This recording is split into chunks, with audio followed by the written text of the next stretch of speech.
পৃথিবী থাকার জায়গা নয়। কিয়ামতের সময় আল্লাহ তাআলা মালাকুল মাউতকে বলবেন, সবার রূহ কবজ করে ফেলো, সবার, কেউ থাকবে না, সবার রূহ কবজ হয়ে যাবে। আল্লাহ মালাকুল মাউতকে বলবেন, মালাকুল মাউত কি অবস্থা? বলবে সব শেষ। মাইয়াবকা, কে বাকি?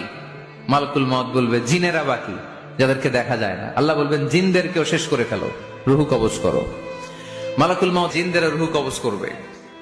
আল্লাহ এবার জিজ্ঞেস করবে, ইয়া মালাকাল মাউত আখবিরনি মাইয়াবকা, এবার বলো আর কে বাকি? মালাকুল মাউত বলবে, আল্লাহ মানুষগুলো সব শেষ, জিনগুলাও শেষ, এবার বাকি ইবলিস শয়তান। কে বাকি? ইবলিসরেও শেষ করো, ইবলিসও শেষ। আল্লাহ আবার জিজ্ঞেস করবেন, ইয়া মালাকাল মাউতি মাইয়াবকা, আর কে বেঁচে আছে বলো? মালাকুল মাউত বলবে, আল্লাহ আপনার কথা অনুযায়ী পৃথিবীর সব মানুষের রূহ কবজ করলাম, সব জিনদের রূহ কবজ করলাম, ইবলিসের রূহ কবজ করলাম, এখন আছে শুধু ফেরেশতারা। আছে কারা? যাও ফেরেশতাদের রূহ কবজ করো, ফেরেশতাদের রূহ কবজ হয়ে যাবে।